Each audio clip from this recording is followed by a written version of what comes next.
Supreme કોર્ટના શેરી કૂતરા સહિતના જનાવરો માટેના નિર્દેશની સમીક્ષાને ફેરફાર કરવાની વિનંતી થઈ રહી છે.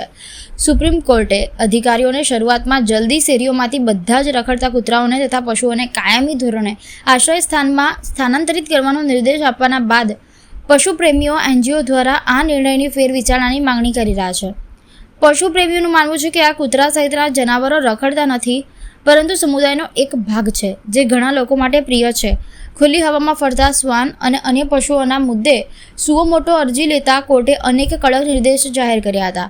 ત્યારે વડોદરા શહેરના ડોગ લવર દ્વારા આજે વડોદરા શહેર રાવપુરા વિસ્તારમાં આવેલ પોસ્ટ ઓફિસ ખાતે સુપ્રીમ કોર્ટને 1500થી વધુ લેટર પોસ્ટ કરવામાં આવ્યા છે, જેમાં આ નિર્ણય પર ફેરવિચારણા કરીને પાછો લેવા રજૂઆત કરાઈ છે. અગાઉ પણ ડોગ લવર દ્વારા ઠેર ઠેર પ્રદર્શન કરવામાં આવ્યા હતા. ત્યારે વડોદરા શહેરના પશુપ્રેમીઓ સામાજિક સંસ્થાઓ આજે વડોદરા શહેરના રાવપુરા વિસ્તારમાં આવેલી પોસ્ટ ઓફિસ ખાતે ભેગા થયા હતા અને લેટર લખવામાં આવ્યા હતા કે આ જે નિર્ણય કરવામાં આવ્યો છે તે પરત ખેંચવો જોઈએ. પશુપ્રેમી શ્વેતા દુબે દ્વારા જણાવાયું હતું કે આજે ભારતભરમાં વિવિધ શહેરોથી લેટર મોકલાયા છે. બધાને જેમ જીવવાનો હક છે તેમ જનાવરોને પણ જીવવાનો હક છે. જનાવરો સાથે ક્રુઅલિટી ન થવી જોઈએ. તેમની સાથે ફ્રેન્ડલી બનો, તેને ખાવાનું આપો, તેઓ તમારી સાથે પણ ફ્રેન્ડલી બનશે. તેમને ફિટ કરાવશો તો જનાવરોનું અગ્રેસન ઓછું થશે.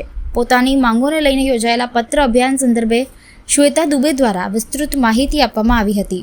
આપણે કઈ મુહિમ ચાલુ કરેલી છે, કઈ જગ્યા પર આજે કેવી રીતે કાર્યક્રમ યોજ્યો છે? સર, આજે જે મુહિમ ચાલુ કરી છે, જે 7 નવેમ્બરના દિવસે સુપ્રીમ કોર્ટે ઓર્ડર બહાર પાડ્યો છે કે સાર્વજનિક જગ્યાએથી બધા એનિમલ્સ લાઇક જે બી રખડતા કૂતરાઓ છે, ગાય છે, બિલાડી છે, એને હટાવીને શેલ્ટરમાં મૂકવાનું.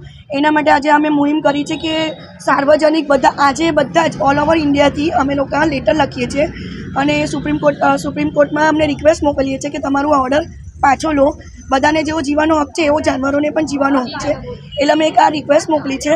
1500થી વધારે લેટર્સ અમે આજે પોસ્ટ કરવા આવ્યા છીએ. જાગૃતતા તો એવું જ છે ને સર, કે જેવું આપણું જીવવાનો હક છે, માણસને જેટલો જીવવાનો હક છે એટલો હક જાનવરોનો પણ છે. જાનવર જે પણ જે રખડતા કૂતરાઓ સ્પેશિયલ આપણી સાથે પહેલેથી આવ્યા છે, આપણા પૂર્વજો પહેલેથી જ રહ્યા છે.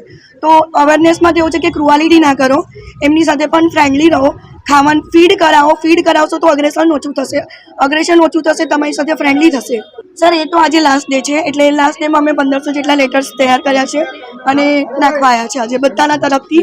અને જેને લેટર્સ આપ્યા છે, જે પણ NGO, volunteer, activist, feeders, animal lovers છે, બધાને હું થેન્ક યુ કહું છું કે તમે અમને આટલો સપોર્ટ કર્યો અને તમારો સપોર્ટ આગળ પણ રહે. અમે એવું મારું નામ શ્વેતા દુબે છે. અમારી સાથે એનજીઓમાં કેરસે ફાઉન્ડેશન જોડાયું છે અને બીજું દ્વારકામાં ચેરિટેબલ ટ્રસ્ટ પણ જોડાયા છે.